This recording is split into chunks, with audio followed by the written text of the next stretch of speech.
मौलाना नदीमुद्दीन, ये भी कपिल तो एक कुमार जी तरीका का एक है। सिंपल सा प्रश्न है जिस पर अभी बहस चल रही थी कि भाई हम कोर्ट को मानते हैं, हम संविधान को मानते हैं। वो कह रहे हैं कोर्ट के सामने भी ये बातें हैं कि 91 का कानून क्या है। अगर उसके बावजूद वो कह रहा है कि वीडियोग्राफी हो जानी चाहिए तो क्या दिक्कत है? और फिर आप कोर्ट ही जा सकते हैं।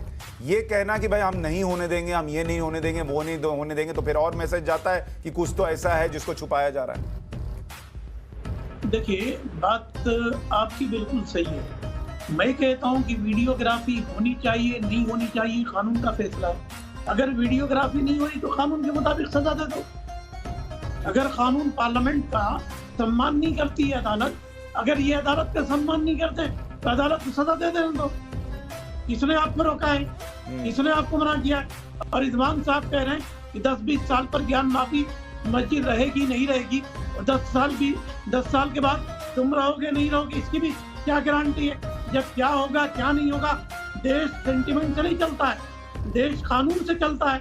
अब अगर बहुसंख्यक राज बनाना चाहते हैं, मेजोरिटेरियन लॉ लाना चाहते हैं तो लाइए। किसने आपको रोका है? फिर भी मैं कहता हूं इसमें सर मेरी मौलाना साहब मेरी इसमें एक गुजारिश है। देखिए, बड़ी अच्छे से बातचीत हो रही है। मैं बार बार ये कहता हूं, ये जो देखिए ये पॉलिटिशियंस को सूट करता है कि वो बोलें कि बहुसंख्यकवाद बढ़ रहा है, ऐसा हो रहा है, वो उनको सूट करता है, करने दीजिए।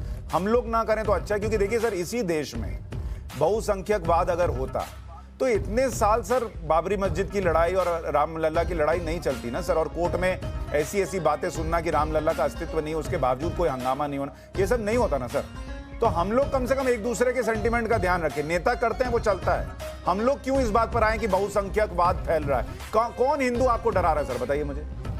आपको भी पता नहीं डरा रहा है। ठीक है। कहां तक सेंटिमेंट का रिस्पेक्ट करना, एक सेंटिमेंट का दायरा बता दीजिए कि कितनी मसाजिद आपके सेंटिमेंट में है, पहले वो बता दीजिए, उसका लिस्ट दे दीजिए, उसके बाद में डिबेट करेंगे।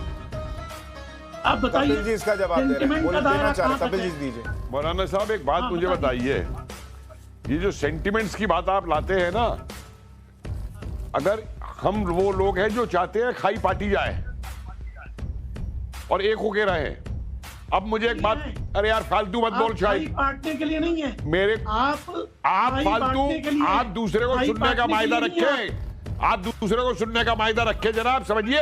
अरे आपकी हुकूमत नहीं है यहाँ पे, समझ गए? आपकी हुकूमत नहीं है। अगर आप लोग ये सेंटिमेंट की बात करते हैं और उसकी कानून की बात करते हैं, मुझे एक बात बताइए, जो मौलाना आपके यहाँ पे मस्जिद से गजवा हिंद की बात करते हैं, फतवे देते हैं, उस पे आप क्या बोलते हैं? आप तो उनको कंधे में उठा के फिरते हैं जनाब, बजाय उनको कहने के ये गलत हो रहा है।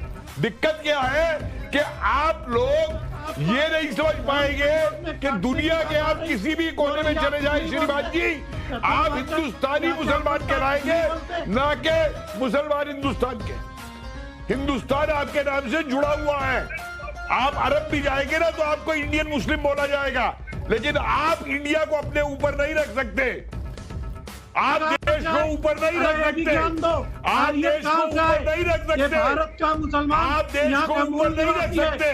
तुम्हारे खैरात ज़कात पर नहीं है, अरे तुम्हारे खैरात ज़कात का भी नहीं है, मेरे बाप की जागीर है, मेरे बाप का मुल्क है, मेरे दादा का मुल्क है, हमारा मुल्क है। अच्छा सर मैं शर्म नहीं आती बोलते हुए, सर मैं बांटने की बात कर रहा हूँ और तुम बकवास किए जा रहे हो। नहीं, मैं रिक्वेस्ट कर रहा हूँ, प्लीज।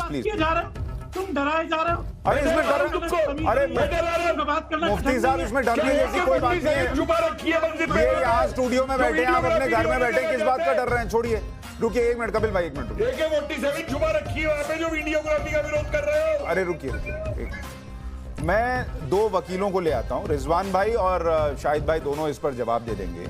कि रिजवान भाई मुझे एक चीज बताइए कि अगर इस पूरे मामले में, जैसे अगर सिंपल सी बात हो कि मान लीजिए मेरा एक घर है और दूसरा आके क्लेम ठोके कि भाई ये मेरी जमीन पे बना हुआ घर है, और उसमें मैं सिंपल सा आपके पास अगर मैं आऊं कि भाई मेरे साथ ऐसा हो रहा है, तो आप मुझे क्या मशवरा देंगे कि भाई तुम कोर्ट के अंदर सारे डॉक्यूमेंट रख दो, दिखा दो कि भाई मेरे पास सारे डॉक्यूमेंट है? या अगर कोई कहे मेरे घर में जो है AK-47 रखे हैं, तो मैं क्या कहूं?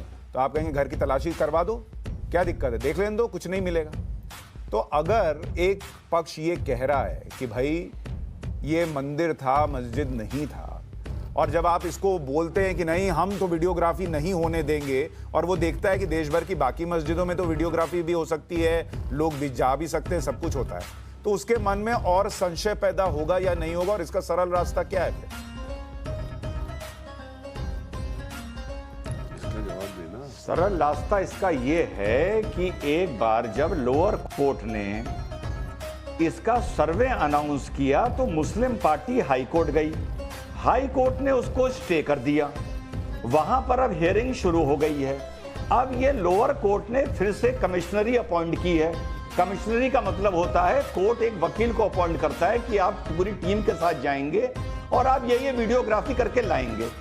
आपको ये कहने की जरूरत ही नहीं है कि कोर्ट कहे हमारा गला काट दो तो हम गला कटवा लेंगे। ये डायलॉग बाजी से मुसलमान बचें, आप वही फिर से करिए, आप फिर से हाई कोर्ट जाइए अगर आपको कोई शिकायत है और वहां से एक स्टे ले आइए। ये तो बात हुई कानून की। अब बात हुई आपसदारी की। आपसदारी में भाई वहां पर क्या छुपा के रखा है जो वीडियोग्राफी को छुपा रहे हो?